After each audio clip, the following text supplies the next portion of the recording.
क्या पुनर्जन्म होता है? Does rebirth really happen and are there many lifetimes? कि उसने कुरान मजीद पढ़ी और सब बात को तस्लीम करते, सिर्फ एक या दो बात कि कुरान शरीफ के अंदर मौत आती है, मुर्दे को वापस से ज़िंदगी दी जाएंगी आखिरत में, उनका जिक्र है। और हिंदू लोग ये मानते हैं कि पुनर्जन्म में, और वो डिस्कवरी चैनल पे देखे कि पुनर्जन्म होता है। अगर आप देखेंगे सबसे ऊंची किताब हिंदू मज़हब में वेद, अगर आप पढ़ेंगे पुनर की मानी क्या, पुनर संस्कृत में मतलब नेक्स्ट, अगेन, वापस से, और एक, पुनर के मानी नेक्स्ट। तो पुनर्जन्म मतलब नेक्स्ट जिंदगी और एक जिंदगी। अगर आप कुरान शरीफ पढ़ेंगे, कई आयतें हैं कि अल्लाह सुब्हाना व तआला ने आपको जिंदगी दी, पहले आप थे नहीं, फिर जिंदगी दी, इस धरती पे आए, फिर आपको मौत देंगे, फिर आखिरत में उठाया जाएगा। आप जो कर रहे मुर्दों को जान दी जाएंगे आखिरत में, ये हम मानते हैं कि एक बार हम इस धरती पे आते, नेक्स्ट लाइफ इज आखिरत। उसी तरीके से वेद में भी जिक्र है अबाउट पुनर्जन्म, नेक्स्ट लाइफ, सेम हूबहू जिस तरीके से कुरान में लिखा हुआ है। लेकिन आम हिंदू मजहब के जो गुरु है, स्वामी हैं, इन लोग जब ये जानने लगे, एक उनको कठिनाई पेश आई, वो देखने लगे कि कई इंसान जब पैदा होते हैं with congenital defects, heart problem, heart defects, limb problem, कोई अमीर पैदा होता है, कोई गरीब पैदा होता है, तो भगवान ही कैनॉट बी अनजस्ट। भगवान अनजस्ट नहीं हो सकता है कि कोई इंसान को हेल्दी पैदा करता है सेहत के साथ, कोई इंसान को कंजेनाइटल दिल की बीमारी से पैदा करता है, कोई इंसान को अमीर घर में पैदा करता है, कोई इंसान को गरीब घर में। तो भगवान अनजस्ट नहीं हो सकता है, ना इंसाफ नहीं हो सकता।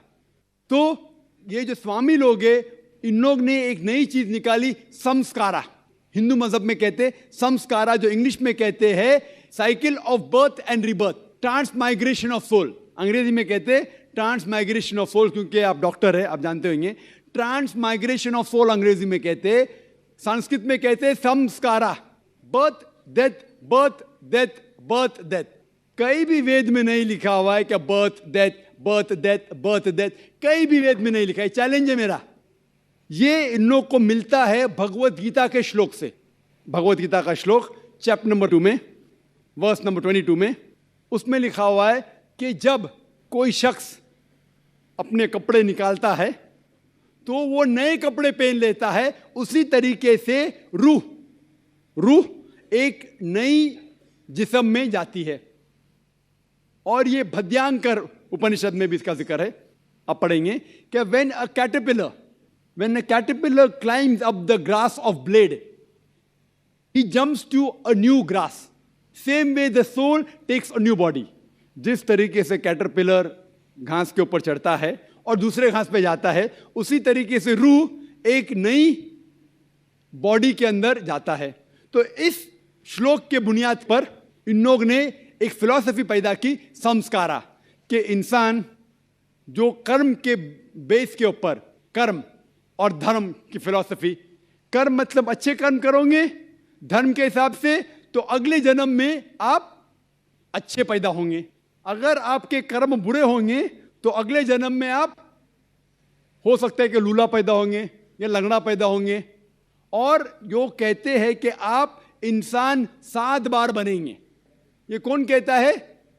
वेद नहीं कहती, ये स्वामी जी लोग कहते हैं। कोई वेद में कहीं लिखा नहीं है, क्योंकि उनको ये नहीं कह सकते थे कि इंसान क्यों गरीब पैदा होता है, क्यों अपाहिज पैदा होता है। उनकी सोच कम थी, इसीलिए नई फिलॉसफी लेके आए, ट्रांसमाइग्रेशन ऑफ सोल। आप तो डॉक्टर है, मैं भी डॉक्टर हूं। आपने कहीं मेडिकल साइंस बुक में पढ़ा हुआ है कि इंसान इस दुनिया में जन्म लेता है? कभी नहीं। क्या फिजियोलॉजी में पढ़ा, क्या एनाटॉमी में पढ़ा? अगर ये साइंटिफिक फैक्ट होता था तो हम मेडिकल कॉलेज में पढ़ते थे कि इंसान नए जन्म लेता है। हम कभी भी नहीं पढ़े। इससे यह साबित होता है कि साइंस इसको तस्लीम ही नहीं करती।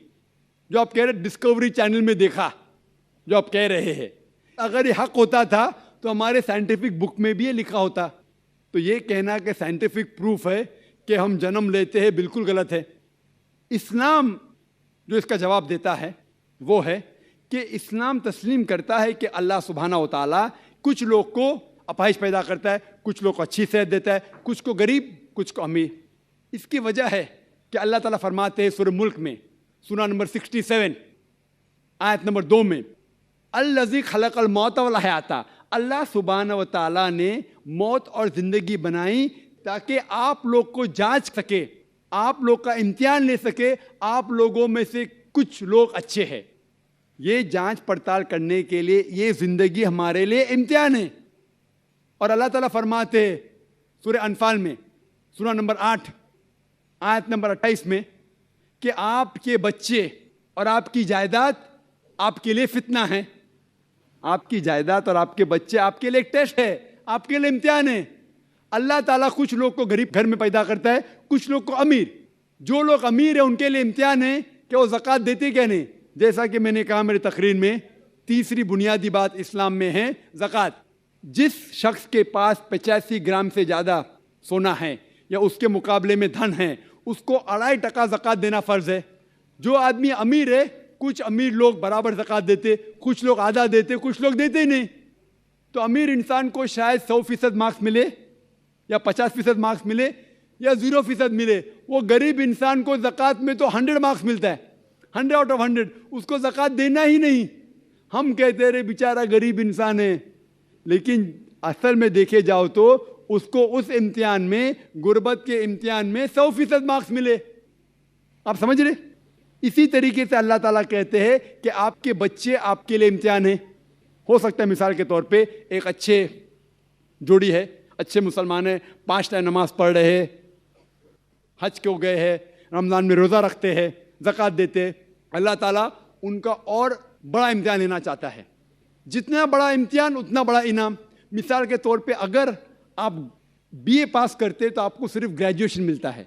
अगर आप एमबीबीएस पास करते आपको डॉक्टर कहलाया जाता। डॉक्टर मतलब ऊंचा ओहदा।